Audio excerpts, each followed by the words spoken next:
Crash Bandicoot. Is there a problem? No, just, how do you make it go? Push the start button. I knew that. All right. I got it.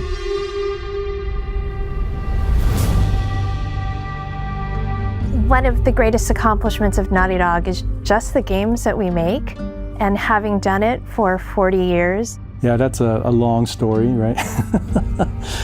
I mean, look, it's impossible to talk about 40 years of Naughty Dog without talking about where it all started. Jason Rubin and Andy Gavin, as high school kids, decided to just make their own games. They saw something was missing in the game industry, and they wanted to leave their mark. I was in Hebrew school at the time, and there was this guy, Andy Gavin. He was in my Hebrew school, and he was a much better programmer than I was, so I'd ask him questions when I had issues. And computers were so new then, and most of the games were in arcades and stuff, and we were 12-year-old guys who this stuff was all new and cool, and we were just like, well, let's make some. And that turned into a drive cross country to California, during which we created, I guess, or at least came up with the concept of making a character action game that ended up being Crash Bandicoot. So Crash, the idea of the game, we definitely knew we wanted to make it like a cartoon character. We had this idea that we could like take some kind of animal that was like cute and kind of a little cool and sort of obscure with like maybe like a cool name or something, that if we made this character based on it, we could sort of like own the animal. I remember when they were pitching to Sony, and it was a really big deal. You know, I remember Jason saying, you know, they're treating us like rock stars. So after Crash, we had this tremendous pressure to follow up and make our next groundbreaking title. I remember we were brainstorming and pitching ideas, and one of our animators sketched out this elf-looking character, and another one sketched out this Otzel character, and there you go. That we put those guys together, and that was Jak and Daxter.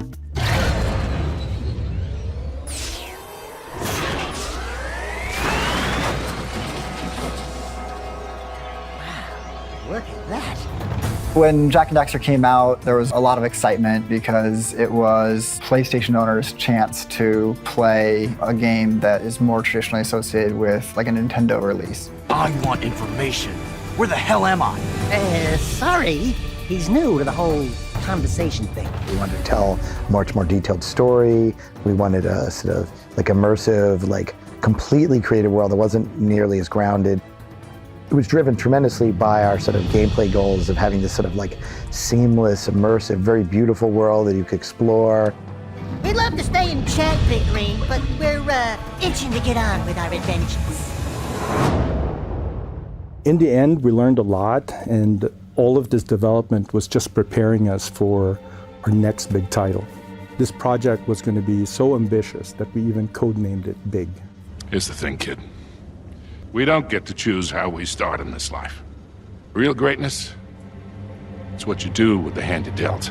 Like one of the things I remember as we looked into what the next game is, was there was this list of like, what are the things we didn't accomplish that we want to maybe then take a short list and put into our next game. And I think that just speaks to, hey, we're always looking towards the future, we're always trying to evolve. If you wanted to do something cool that wasn't like 100% core gameplay, it was just a cutscene.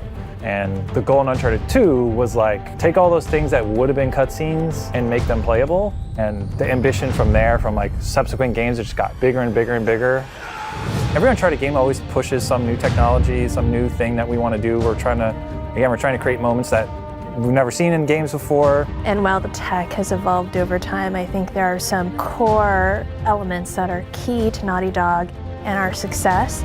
I mean, as I look at the next future decades, what I would really like the studio to continue to be doing is to like build on that legacy and continue to push boundaries and push the envelope in the games and the stories that we try to make.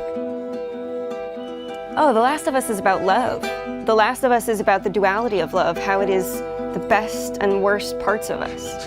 I think The Last of Us really proved that you can tell a great story within a genre that there's some perception is overplayed or overused. I think people really fell in love with Joel and with Ellie, and going on that journey with them was just such an incredible experience. It means a lot to be able to do that, and part of that is the ability to be able to bring such a talented team together with the singular goal of making amazing experiences.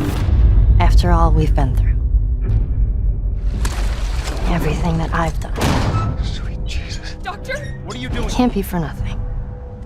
If you look back at the history of Naughty Dog, like everything that we've done, everything that was done before I even joined Naughty Dog, like Crash Bandicoot, Jak and Daxter, Uncharted, has all given us the knowledge and the tools and the know-how of how to work together to make something like The Last of Us. Naughty Dog's been around for 40 years. No small feat, especially in an industry so tumultuous as ours. 40 years is a really long history. It's something to be proud of. There aren't a lot of game studios that have been around that long. It's really about embodying these characters that are very specific and strong-willed characters, even though they're flawed, and then making you connect with them and their journey in a way that hopefully by the time you're finished with that experience, you view reality a little bit differently.